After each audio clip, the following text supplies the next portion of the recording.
My daughter stole my retirement. She took $2 million in priceless artifacts, leaving me with nothing but a text. We deserve this. She has no idea what she really stole. Before we dive in, please hit that subscribe button and follow my story. The smell hit me before I even saw the safe. It was that sharp, musky scent of Marcus's cologne, the 300 a bottle kind he always wore too much of. It was lingering in my study, a room that usually only smelled of old books and lemon polish. My stomach dropped. I hadn't even had my coffee yet. It was 7 a.m. My morning ritual was sacred. Coffee, the Philadelphia Inquirer, and a quiet hour in my study. But the study door was ajar, and the smell of my son-in-law, who was supposed to be sleeping in the guest room with my daughter, was hanging in the air like a guilty conscience. I pushed the door open. The room was pristine, exactly as I'd left it, except for one thing. The heavy 19th century steel safe, the one my late husband Arthur had installed behind a false bookshelf, was open. Not just open, gutted. The velvet-lined boxes that held Arthur's collection, his life's passion, and my entire retirement plan were tossed on the Persian rug. The boxes were empty. The signed, first edition Mark Twain. Gone. The bundle of authenticated letters from a Civil War general. Gone. The set of rare colonial currency Arthur had spent 20 years acquiring. Gone. Gone. Gone. My hand, holding my world's best grandma mug, a bitter joke, as I had no grandchildren, started to shake. The mug slipped and shattered on the hardwood floor, splashing lukewarm coffee over the empty boxes. I didn't even flinch. I just stared at the violation. My phone buzzed on the desk. A text from Chloe, my daughter. "Mom, by the time you read this, Marcus and I will be gone. We took the collection. It's better this way. We're young. We need the start. And you were just letting it all collect dust. You've had your life. Don't try to find us." The words blurred. "You've had your life." As if at 70 I was already in the ground. As if the 45 years I'd spent running my bakery, Eleanor's Eats, waking up at 3 a.m. to knead dough until my hands cracked, meant I was all used up. I sank into my leather desk chair, the one Arthur died in. I raised Chloe on my own. After Arthur passed, it was just me and her against the world. I poured every cent, every ounce of energy into her. She wanted to go to NYU. I took out a second mortgage on the house. She wanted to study art in Florence for a year. I liquidated my own IRA. I wanted her to have the world I never did, and I thought I'd succeeded. I thought I'd raised a good person. I remembered her wedding 3 years ago. A disgusting $80,000 affair at a vineyard in Napa, which of course I paid for. Marcus, her slick, fast-talking tech bro husband, had looked at me during the father-daughter dance, which I stood in for, with tears in his eyes. "Eleanor," he'd said, holding my arm, "you're an angel. I promise I'll take care of her." Now I knew what he meant. He'd take care of her with my money. He'd started small. The loans began almost immediately after the honeymoon. "Mom, we're in a bit of a jam," Chloe would call, her voice syrupy sweet. Marcus's startup just needs a little bridge funding to get through the quarter. Just $10,000, I gave it. 6 months later. "Mom, the venture capital guys are this close to signing, but we just need to show $25,000 in the account to prove liquidity." "You'll get it back, double." I never saw a dime. I became their personal ATM. Every time I tried to say no, Chloe would turn on the waterworks. "Don't you want us to be successful? Don't you believe in Marcus? After everything we've been through?" My phone buzzed again. Another text from Chloe. "I know you're probably freaking out, but you don't know what it's like for us. The pressure. The competition. We've been struggling for so long. This is our one chance to finally get ahead. You'll understand someday." Struggling? The word lit a fire in my chest that the cold dread hadn't extinguished. She didn't know the meaning of struggle. She'd never had to choose between paying the electric bill or buying ingredients for the next day's bread. She'd never worked an 18-hour day on her feet, only to come home to a mountain of invoices and a lonely, empty house. I looked at the photos on my desk. Chloe at her NYU graduation, me beaming beside her, my face etched with exhaustion I was too proud to admit. Chloe and Marcus on their wedding day, cutting the 5-tier cake I'd paid for. In every photo, Marcus was looking at her, but his eyes, they weren't filled with love. They were filled with calculation. He was looking at her like she was an asset, a key to a vault. And I was the vault. The phone rang. This time it was an actual call. Chloe's face lit up the screen. My thumb hovered, shaking. Part of me, the stupid mother part, prayed this was a joke. A horrible, twisted nightmare, I answered. Chloe? Mom, just listen. Her voice was cold, all business. The syrupy sweet daughter was gone. Don't call the cops. It won't do you any good. The collection is already on its way to a private buyer in Asia. It's done. How could you? I whispered. That was my retirement. That was your father's legacy. Legacy doesn't pay the bills, Mom, she snapped. Look, we needed the capital. Marcus's new AI venture is a sure thing. But the investors wanted more skin in the game. It was just sitting there. You were never going to sell it anyway. It was going to auction next month. I screamed, the voice tearing out of my throat, raw. That was my money, Chloe. My life. Yeah, well, plans change. Look, I gotta go. We're boarding. Just accept it, Mom. It's for the best. The line went dead. I sat in the ringing silence for a full minute. The betrayal was a physical thing, a block of ice in my chest. She had planned this. They had stayed in my house, eaten my food, kissed me goodnight, all while planning to gut my future. The tears came, hot and furious. I let them fall for exactly 2 minutes. Then I stopped. I wiped my face. I stood up, walked past the shattered mug, and went to the heavy, oil landscape painting of the Hudson River that Arthur had always loved. I pushed it aside. Behind it was a second safe, a modern digital fireproof vault. I typed in the 12-digit code. The mechanisms whirred and clicked. The heavy door hissed open. Inside, resting on pristine black velvet, was the real collection. The actual first edition Twain. The real Civil War letters. The real colonial currency. Arthur had been meticulous, almost paranoid. Years ago, for insurance purposes and for display at a local museum exhibit, he'd had museum-quality replicas made of every single piece. They were perfect, down to the last watermark and faded ink. Expensive fakes, but fakes nonetheless. Those were the ones I'd kept in the old safe.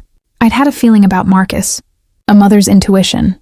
I'd made the switch 6 months ago, after the last loan. I took out the real Twain, its leather binding smooth under my fingers. A cold, slow smile spread across my face, a smile that didn't touch my eyes. Oh, Chloe, I whispered to the empty, cologne-scented room. You stupid, greedy little fool. You took the bait. They thought they had $2 million. They had $50,000 worth of high-quality copies, and they had just shown me exactly who they were.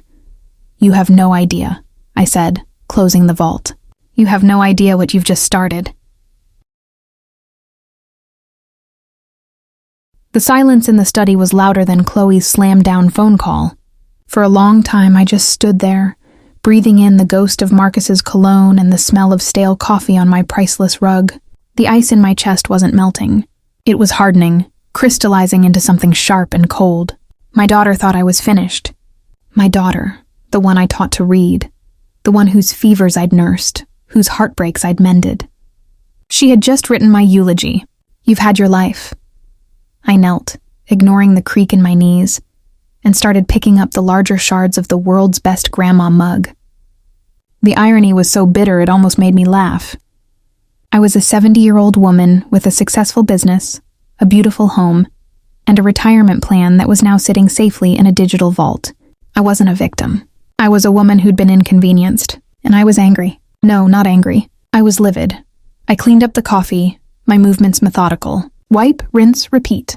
With every scrub, the image of Chloe's smug, cold voice solidified in my mind. She and that parasite Marcus. They thought they were so smart. They thought they'd pulled off the heist of the century, outsmarting the old lady. They'd been bragging about Marcus's AI venture for months, some revolutionary app that was going to disrupt the gig economy. All it ever seemed to disrupt was my bank account. Their struggle was a joke. I'd seen their struggle firsthand.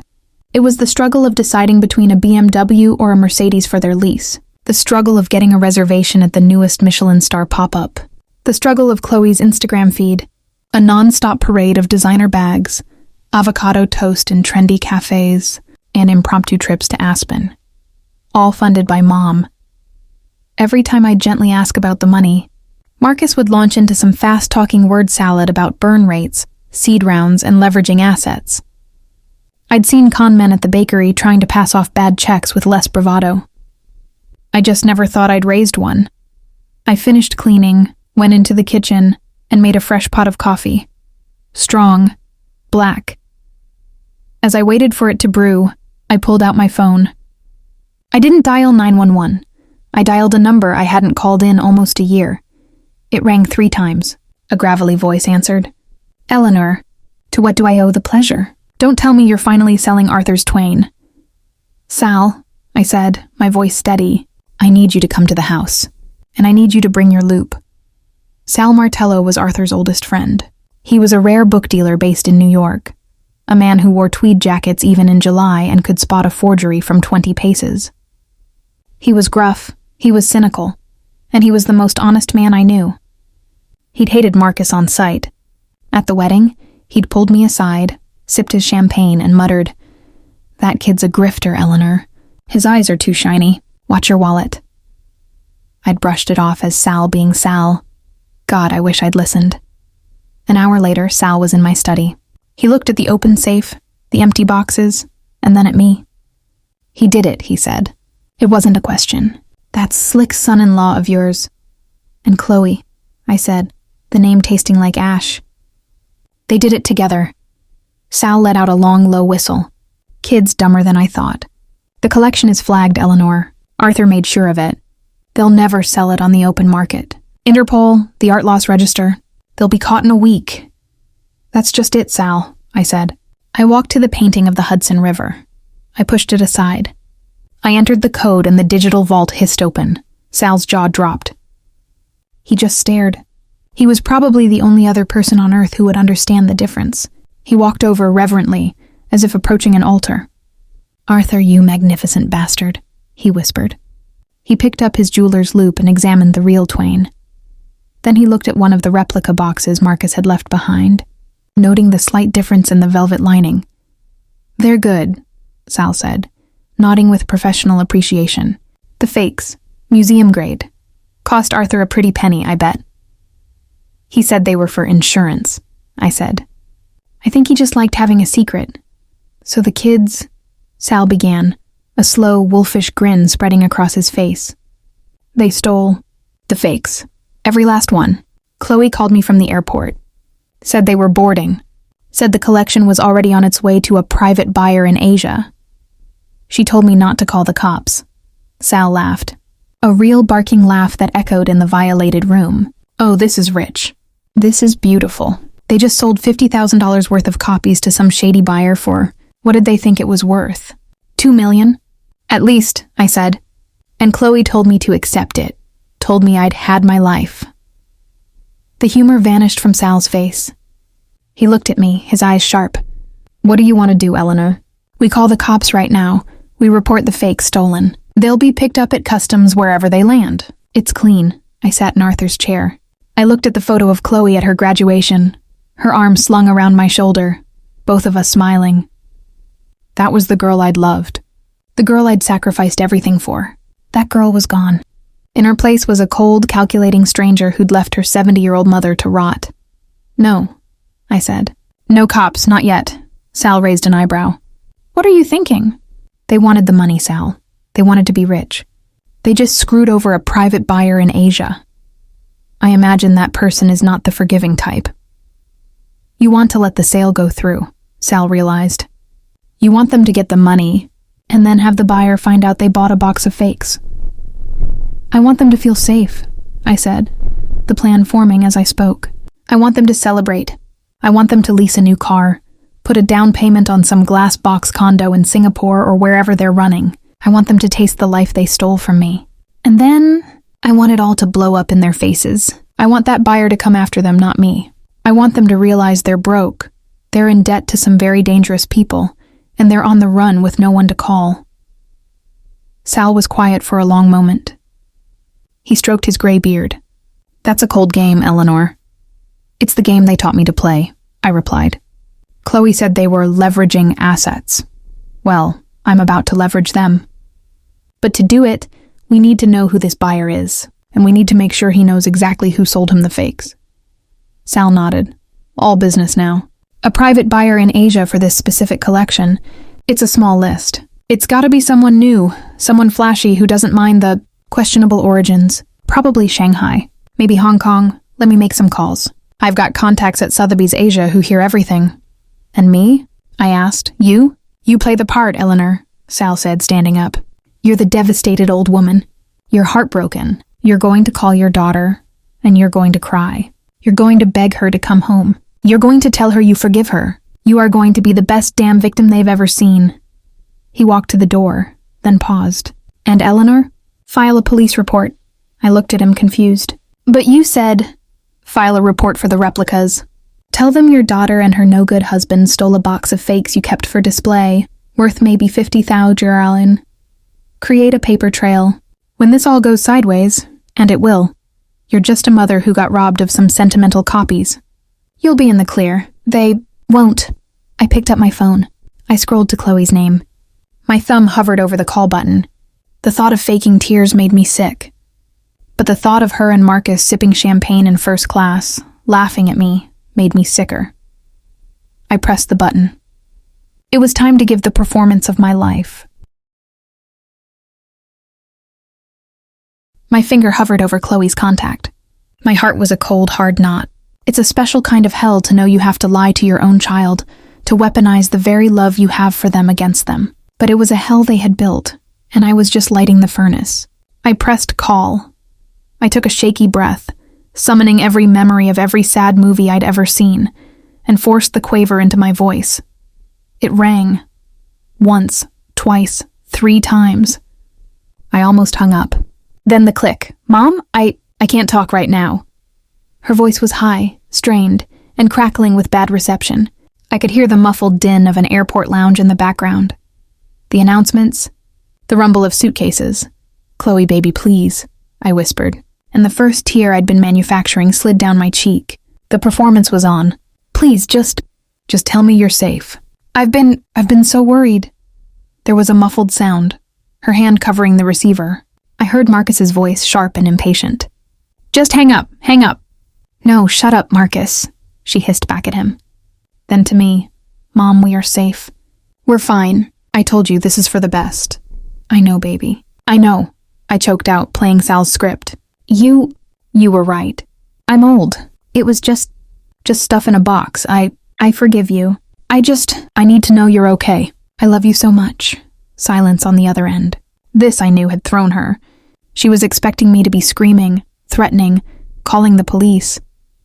Forgiveness was a disarming weapon. She'd prepared for a fight, not a surrender. You forgive us," she stammered. "Of course I do, baby. You're my daughter. All I want is for you to be happy. That's all I've ever wanted."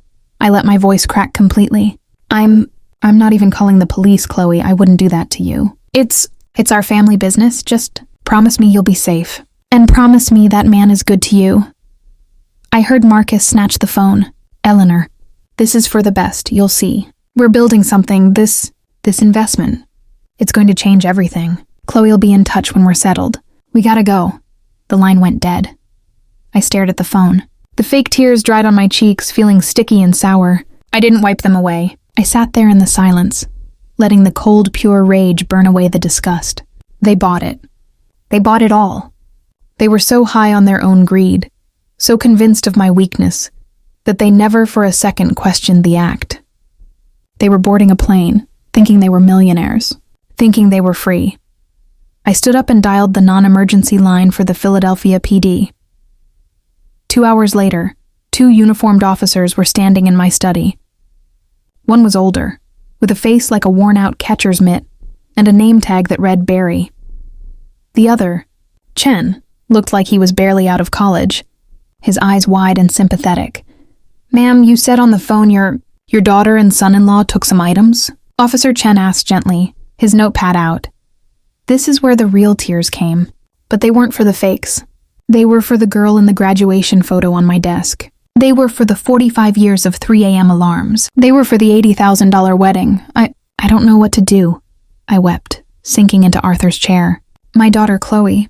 She's a good girl. She really is. But this man she married, Marcus, He's got her so turned around." Barry and Chen exchanged a look. They'd seen this 1,000 times. The bad news boyfriend. "He's been taking money from me for years," I continued, feeding them the story Sal and I had prepped. "He calls them investments for his startup, but they're always in trouble, always needing more. And last night, they were staying here and they're gone." I gestured to the open safe. "My late husband, Arthur, he loved his collection, but he was so worried about it. Years ago, for an exhibit, he had replicas made. Museum quality, you know, just for display. They weren't the real things, but they were ours. They were sentimental. I kept them in this old safe. The real collection it's safe. It's in a bank," Chen was writing furiously. "So they stole the replicas, ma'am?" "Yes," I sobbed. "They must have thought, oh God, they must have thought they were the real ones. They took everything, the boxes, everything. I'm not so worried about the items, but what are they going to do when they try to sell them? When they find out they're just fakes?" "Do you know how much the replicas were worth, ma'am?" Barry asked, his voice flat. I don't know. Arthur paid a lot for them for the craftsmanship. Maybe 50,000?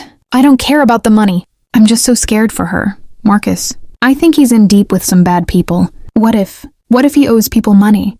And he was counting on this. I'd planted the seed. I was no longer a victim of my daughter. I was the terrified mother of a victim. A daughter being controlled by a dangerous, desperate man. Barry nodded. "It's domestic, ma'am. He likely strong-armed her into it. We'll file a report for grand larceny, value of $50,000. We'll put out a bolo. Be on the lookout for them. But if they're already on a plane, it's an international matter." Which gets sticky. "I just want her safe," I whispered, twisting a handkerchief in my hands. They took my statement, gave me a case number, and left, promising to do what they could.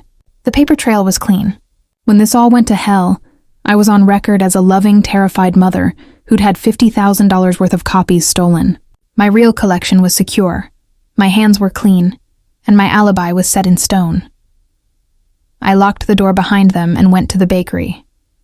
I needed to knead. Eleanor's Eats was my sanctuary. The smell of yeast, cardamom, and dark roast coffee wrapped around me like a shield. My staff, a few older women and some college kids, were already prepping for the afternoon rush. "Rough morning, boss?" asked Maria, my head baker for 20 years. "You have no idea," I said, tying on my apron. I plunged my hands into a massive bowl of challah dough. I punched. I folded. I kneaded. With every push, I pictured Marcus's slick, self-satisfied face. With every fold, I pictured Chloe's cold, dismissive text. "You've had your life.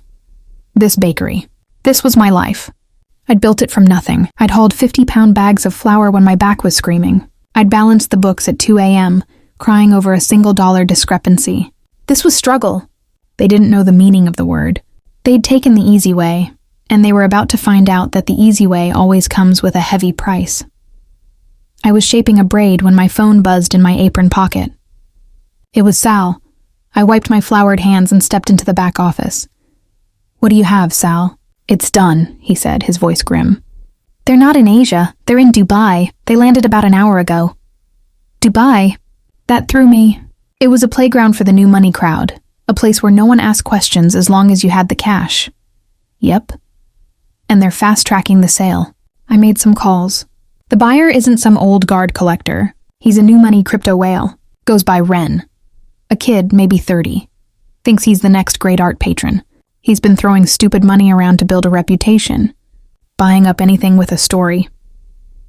He's exactly the kind of mark who'd buy a hot collection for half price. No questions asked. "So they're about to be $2 million richer," I said, my stomach tightening. "Looks like it," Sal said. "The handoff is scheduled for tomorrow at Ren's penthouse. They're probably at the Burj Al Arab right now, toasting with champagne they can't afford yet." "Good," I said, a cold, thin smile touching my lips. "Let them toast. Let them celebrate." I looked out the office window at my bakery, at the customers laughing, at the life I had built with my own 2 hands. "Sal," I said, my voice all iron, "how do we get a message to this Ren? A message that he needs to check his new purchases very carefully." I was standing in the back office, The phone pressed hard against my ear, the smell of flour and cinnamon thick in the air. Alistair Finch, Sal repeated. He's got a solid reputation, but he's greedy. He authenticated a fake Vermeer in '09 and almost lost his license. He's exactly the kind of guy who will take a fat fee from a crypto jerk like Ren to rubber stamp a private sale. But he's also the kind of guy who will panic if his own neck is on the line. So you're not going to tip off Ren, I said, the plan clicking into place.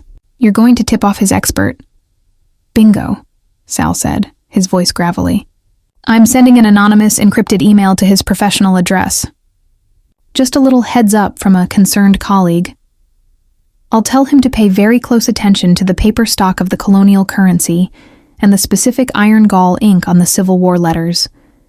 I'll even give him the exact chemical signature to look for. It's nothing he shouldn't be doing anyway, but it's enough to light a fire under his ass. It'll make him check twice. And when he does, he'll realize he's about to authenticate 50 grand worth of fakes for a $2 million price tag, and he will sing like a canary to his new boss. Because the only thing worse than telling a guy like Ren he almost got scammed is letting him get scammed and having him find out later. Finch will want to look like the hero who saved him. But Sal, what if he checks before the sale? What if Chloe and Marcus just get told no deal and walk away? That's the gamble, Eleanor, Sal said, his voice dropping. But guys like this? They're arrogant. The deal is set. Ren wants to brag. Marcus wants the cash. Finch will probably do a quick, cursory look, give the thumbs up, collect his fee. Then he'll read my email and do the real check, just to cover himself. By then, the money's already moved. And that's when the fireworks start. He was right. It was a vicious, perfect trap. Do it, Sal, I said. Light the fuse. The next 24 hours were the longest of my life. I went to the bakery. I went through the motions. I shaped loaves. I checked inventory. I yelled at my produce supplier because the strawberries were mushy. Maria, my head baker, watched me from across the kitchen, her dark eyes full of concern. Eleanor, you've tried to put salt in the apple pie filling twice, she said, gently taking the shaker from my hand. Go home, you're vibrating like a tuning fork. She was right. I was a wreck. My hands, usually so steady, were shaking. Every time the bakery door chimed, I jumped. Every time my phone buzzed, my heart hammered against my ribs. I was a 70-year-old woman, waiting for a bomb she'd planted on the other side of the world to explode. I drove home in the late afternoon. The house was silent. The study, now clean, felt like a stage, the first act of the tragedy over, the set waiting for the main players. Dubai was 9 hours ahead. It was just past midnight there. The deal was done. The money had been transferred. The crypto wallet was full. I could picture it. Chloe and Marcus, giddy, drunk on champagne, probably already online shopping for a new Maserati. They'd be laughing at me, laughing at the stupid old woman they'd left behind. I sat in Arthur's leather chair, the phone on the desk in front of me, and I waited. The sun went down. The sky turned from orange to purple to black. I didn't turn on the lights. I just sat in the dark. 7 Sahar p.m. 8 Sahar p.m. 9 Sahar p.m. at 9:17 p.m. The phone rang. It was Sal. I snatched it before the first ring finished. Talk to me, I said. It's done. Sal's voice was electric, buzzing with a grim satisfaction. My contact in the Emirates just confirmed. The nest is officially kicked. What happened? It went down exactly as we planned. The handoff happened this afternoon, Dubai time. Crypto was transferred. Marcus and Chloe were probably celebrating in their 5-star suite. Meanwhile, Dr. Finch got my anonymous tip. He must have gone back to Ren's penthouse to re-verify the collection, probably sweating bullets. He did the chemical tests, and kaboom. I closed my eyes, gripping the armrest. Kaboom, I repeated. Ren is apoplectic, Sal said, clearly relishing the word. This kid built his entire reputation on being the smart money. He just got taken for $2 million by an amateur tech bro and his wife. He's not just angry, Eleanor. He's humiliated. And guys like that, humiliation is worse than theft. He's not calling the Dubai police. He can't. The collection was black market to begin with. He'd be implicating himself. So what is he doing? I whispered. He's handling it in-house. My guy says he's got Chloe and Marcus's passports. He's got them. They're not in a suite anymore. They're detained in his penthouse, discussing the terms of the refund. Ren doesn't want his money back in installments, Eleanor. He wants it now, and he wants interest. A cold, sharp satisfaction, so pure it was almost painful, shot through me. They were trapped, in a foreign country, with no money, no passports, and no one to call. No one but, as if summoned, my phone beeped. A second call was coming in, a blocked number, but the country code was unmistakable. +9 London 71, the United Arab Emirates. Sal, I said, my voice barely a breath. I have to go. They're calling me. Give 'em hell, Eleanor, he said, and hung up. I clicked over to the incoming call. I let it ring one more time just to make them wait. Then I answered, hello? Mom! Mommy! Oh my God, Mom! It was Chloe. But this wasn't the cold, dismissive daughter from the airport. This wasn't the syrupy, sweet con artist. This was a sound I hadn't heard in 30 years. It was the raw, primal scream of a child who had looked into the dark and seen something truly terrifying looking back. She was sobbing, hysterical, words tumbling over each other. Mommy, please. You have to help us. This man, Ren. He's crazy. He says we scammed him. He says the collection is fake. He's going to kill us, Mom. He took our passports. He's got these huge men with him and Marcus. Oh God. Marcus tried to talk his way out of it, and one of them, he broke his hand. Mom? I heard it snap. She took a gasping, wet breath. Please, Mom, I know what we did was wrong. I know it, but you have to help. Call the embassy. Send money. Send the real collection. He says he'll let us go if he gets the real one. Please, Mommy, please. I stood up and walked to the window, looking out at the quiet, dark street. I looked at the neighbor's house, the lights on, a normal family probably watching TV. My hand was steady. My heart was calm. The rage was gone, replaced by something as cold and hard as granite. Help you? I said. The sobbing on the other end paused, a hitch in her desperate breathing. My voice was quiet.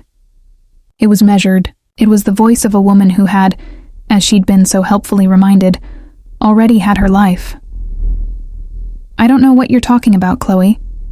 What? Mom, please! This isn't a joke. He's coming back in the room. I don't know who this Ren is, I continued, my voice as flat as a Midwestern prairie.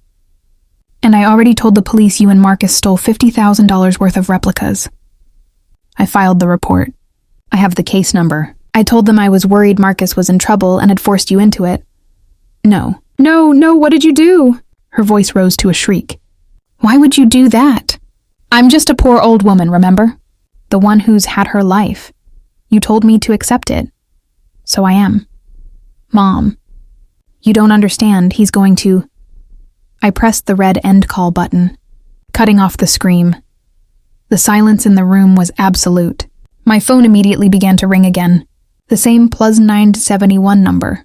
I watched it ring. Once, twice. I powered it off. I pressed the power button. The screen went black, swallowing Chloe's screaming face and the +971 country code into the void. Silence. The house was so quiet I could hear the old refrigerator humming in the kitchen. There was no panic, no adrenaline, no, oh my God, what have I done? The ice in my chest, the granite in my gut, it had all melted away, leaving nothing, just a profound, cold calm. I felt empty. I walked upstairs, brushed my teeth, and got into bed. I slept for 10 straight hours, dreamless and dark. It was the first time I'd slept through the night since Arthur died. When I woke up, the sun was streaming through my blinds. 8 a.m. I was late for the bakery. I got up, made my coffee, and for the first time in my life, I didn't check my phone. I left it on the kitchen counter, still dead. I got in my car and drove to Eleanor's Eats. The second I walked in, Maria knew. She stopped dusting the pastry case and just looked at me. What? I asked, tying on my apron. You're different, she said, her sharp eyes scanning my face. Yesterday you were a ghost. Today? Today what? Today you look like you slept. I did, I said. I grabbed a 50-pound bag of King Arthur flour. We're low on the sourdough starters. Let's get moving. I worked. I worked like I hadn't worked in years. I plunged my hands into dough. I shaped baguettes. I decorated a 3-tier birthday cake, my piping perfectly steady. The physical labor was a relief, a confirmation. This was real. The flour, the yeast, the heat of the ovens. This was the life I had built. Not the invisible, imaginary ventures of my son-in-law. Not the hollow, status-obsessed world my daughter craved. This. I was cashing out a customer, a regular named Mr. Henderson, when my cell, which I'd finally plugged in and left in the back office, started ringing. It was Sal. I finished the transaction. "Have a good day, Mr. Henderson, enjoy the rye," and went to the back to pick it up. "What's the word, Sal?" I asked, sitting on a stack of flour bags. "The chatter is..." "Loud," he said. "Ren is a very, very unhappy whale. He's been doing some digging. He's found Marcus's crypto wallets, emptying them as we speak. But it's peanuts. A few thousand here and there. It's not 2 million. It's not even close. Ren isn't just insulted, Eleanor. He thinks they're hiding the rest of it." "So they're still detained?" "Oh yeah. They're his prisoners until he gets his money. And the interest is climbing. My guy says Ren is the kind of man who believes in collateral. He's not getting his money, so he's taking his payment in fear. He's making their lives a living hell." A part of me, the mother part I thought was dead, winced. He broke his hand. But the other part, the part that had been bled dry for years, just nodded. "They built that cage, Sal. They just didn't realize they were building it for themselves." "You haven't heard from them, I take it?" "She called last night, hysterical. I hung up." "Good," Sal said. "Cold, but good. Stay the course, Eleanor. You're just the grieving mother with the police report. You don't know anything." "I know," I said. "I'll talk to you later." I went home that evening, exhausted but clear-headed. I made myself a simple dinner, tomato soup and a grilled cheese sandwich made with my own sourdough.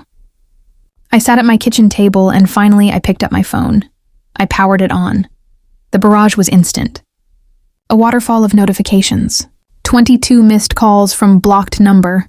41 text messages. I read them. They were a frantic timeline of Chloe's descent into hell. "Mom, pick up, please." "He's not joking." "He's really hurt Marcus." "Why did you call the cops?" "You made it worse. Tell them you lied. Tell them the collection is real." "Mommy, I'm scared. I'm so scared. I just want to come home. I'm sorry. I'm sorry. I'm sorry. I'm sorry. Please, I'll do anything. I'll pay you back.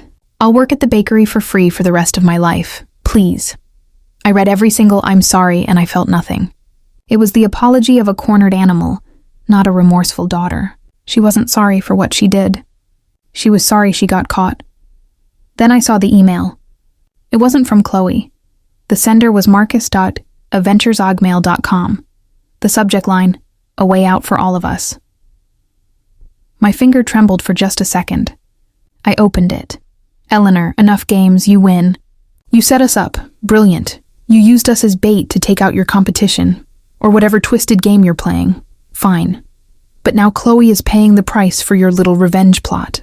This Ren guy is out of his mind. He's not just some rich kid, he's connected. And he's not letting us go. So here's the deal. You wire the real collection to his authenticator in Switzerland. He gets what he wants. He lets us go. We disappear. You never ever hear from me or Chloe again. We'll sign anything you want. It's a clean break, Eleanor. It's the only way this ends without Chloe getting seriously hurt. This is on you. You started this when you set that trap. You have a chance to fix it. If you don't, I will tell Ren everything. I'll tell him you have the real collection. I'll tell him you played him for a fool, using your own daughter as a pawn. I'll give him your name, your address, your bakery's name. And trust me, his reach is a lot longer than you think. He won't stop at Dubai. He will come for you. Your move. Me the audacity. My blood, which had been so calm, began to simmer. He was threatening me. After stealing from me. After trying to ruin me. After getting caught in his own idiotic, greedy trap. He was still trying to find an angle. Still trying to grift his way out. He would sell me out to a dangerous criminal to save his own skin. He just admitted it in writing. I didn't hesitate. I didn't call Sal. I didn't need to. I hit reply. I attached one file. The scanned PDF of the police report I'd filed with the Philadelphia PD. The one with the official timestamp. the case number, and my tearful, worried mother statement. Then, I typed, "Dear Marcus, I am not playing a game. You are, and you lost. You seem to be under the impression you stole a $2 million asset. You didn't. You stole $50,000 worth of sentimental fakes, as documented in the attached, time-stamped police report, filed before your little sale even happened. By all means, tell Ren everything. Show him this email. Show him the report. Let him know that the sure thing he bought wasn't just a fake. It was a cheap one. Let him know the masterminds who scammed him were just two pathetic small-time fools who got played by their 70-year-old mother-in-law. You think he's humiliated now? Wait until he finds out that you wanted a clean break. You wanted to leverage assets. You got it. You are no longer my problem. You are his. Good luck with the interest payments. Eleanor." I hit send. I turned off the phone. I went to the study, poured myself a very small, very expensive glass of Arthur's scotch, and sat in his chair. The trap was no longer just sprung, it was complete. I hadn't just left them to their fate. I'd just handed Ren the hammer and the final nail for their coffin. The scotch was a line of fire down my throat, burning away the last toxic thread that connected me to them. It wasn't a celebration. It was a cauterization. I'd just emailed my son-in-law a map to his own execution, and, for the first time in years, my hands weren't shaking. I slept. When I woke up, I powered my phone on. I looked at the 40-something missed calls from Chloe, now just a list of blocked number alerts. I deleted the entire call log. Then I drove to the T-Mobile store, told the 19-year-old behind the counter I was dealing with a vicious scammer, and got a new number. I didn't port my old one. I let it die, along with every "I'm sorry" text I knew was piling up in its digital grave. I went to the bakery. I walked in, and Maria, who was frosting a sheet cake, looked up. "You look..." She tilted her head. "You look like you finally took the garbage out." "Something like that," I said, tying my apron. "What's the special today?" Life simplified itself. My world, which had been stretched thin across the globe, snapping with the tension of their constant emergencies, now shrunk to the four walls of my bakery and the four walls of my home. It was a relief. I hadn't realized how loud my life had become until the silence. I worked. I woke up at 3 a.m. not because a text message had jolted me awake with another financial catastrophe, but because the sourdough needed to be fed. I poured my energy into new recipes. I hired 2 new kids from the Culinary Institute. I started planning an expansion, a second location in Rittenhouse Square I'd put off for a decade, because the seed money always ended up in Marcus's bottomless pit of a venture. A week passed. 10 days. I didn't hear from Sal. I didn't need to. The silence was the answer. He finally called the bakery landline on a Tuesday. "Eleanor's Eats," I answered, my voice crisp. "Eleanor." "It's Sal." His voice was low, heavy. I wiped a smear of chocolate ganache from the counter. "It's over, isn't it?" "Yeah, it's over," he sighed. I got the full rundown from my guy. "Your email?" "Jesus, Eleanor." It was like dropping a match in a fireworks factory. "What happened?" I asked, my voice steady. "Ren exploded," Sal said. "Marcus's threat. It was the stupidest possible move. It just confirmed everything. Ren realized he wasn't just scammed. He was scammed by 2 idiots who were also being played by their 70-year-old mother. The humiliation, that's what did it. He wasn't just out $2 million. He was the butt of a joke he couldn't tell anyone. So he handled it in-house," I said, echoing Sal's earlier words. "He kept them for another 4 days. Marcus, that kid just didn't know when to shut up. Kept trying to negotiate. Kept trying to pin it all on you. Ren, he doesn't like talkers." Sal paused, and I knew what was coming. He broke Marcus's other hand, Eleanor. Smashed it on his penthouse desk. Then his men convinced Marcus to liquidate every single asset he had, every hidden crypto wallet, every stock option. They drained him down to the last goddamn cent. It wasn't $2 million. It was barely $200,000. But Ren took it all. I closed my eyes. "And Chloe?" "She's tied to him." Ren saw them as a package deal. When Marcus was empty, Ren was done with them. He'd gotten his interest paid in fear. And bone fragments. Where are they? "Gone," Sal said. Ren's security detail drove them to a private airstrip, put them on a cargo plane, and dumped them. No phones, no money, no passports, just the clothes they were wearing. My guy says the plane was headed for a non-extradition country in Southeast Asia. They're ghosts, Eleanor. Blacklisted, broke. They can't get home. They can't go anywhere. They're just gone. A shiver ran down my spine. But it wasn't grief. It was relief. A final, cold, clean release. Thank you, Sal, for everything. You take care of yourself, Eleanor, and maybe take a vacation, sell that real collection. You earned it. I hung up the phone. Vacation. It sounded nice. I didn't sell the collection. Not yet. But I did start living. I bought a new car. I took a cruise to Alaska. I came back and poured myself into the Rittenhouse expansion. For the first time, I was building something for me, and the profits were my own. 6 months passed. It was a cold, brutal November. I was locking up the original bakery, the sky spitting a sleety rain. I walked down the back alley to my car, and I saw a shape huddled by the dumpsters, trying to use the cardboard recycling for warmth. I stopped. My hand went to my purse, ready to pull out my pepper spray. The shape moved. A woman, skeletal and filthy, looked up. Her hair was a matted, greasy mess. Her face was gaunt, covered in sores. One of her front teeth was missing. But I knew the eyes. I would have known them anywhere. Mom? The voice was a dry, broken croak. It was Chloe.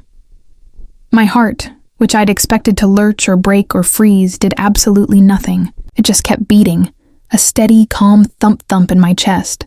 I looked at the human wreckage in front of me, the end result of all those loans and ventures and struggles.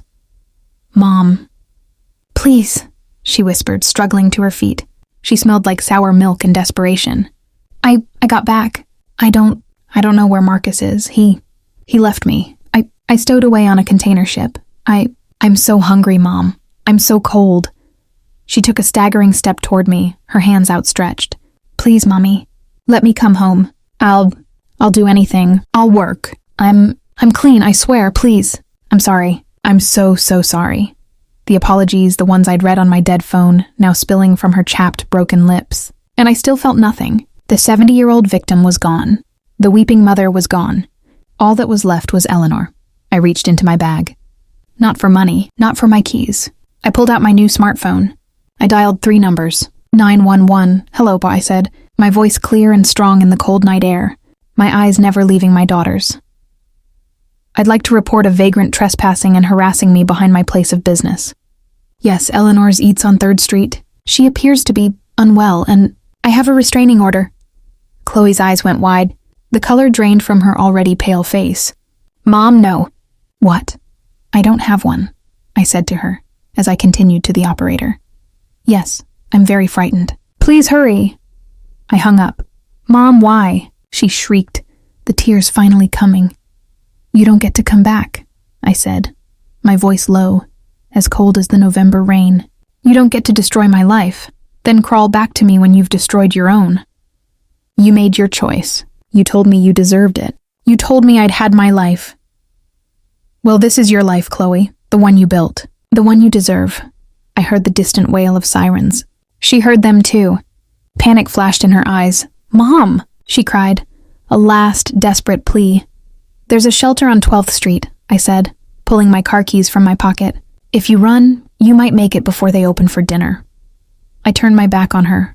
I walked to my car, got in, and locked the doors.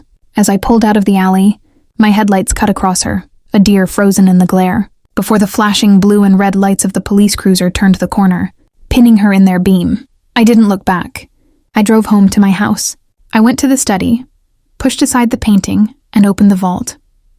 I looked at the real collection, safe and sound. Then I closed the heavy steel door, spun the lock, and put the painting back. I was done with the past. I had a bakery to open in the morning,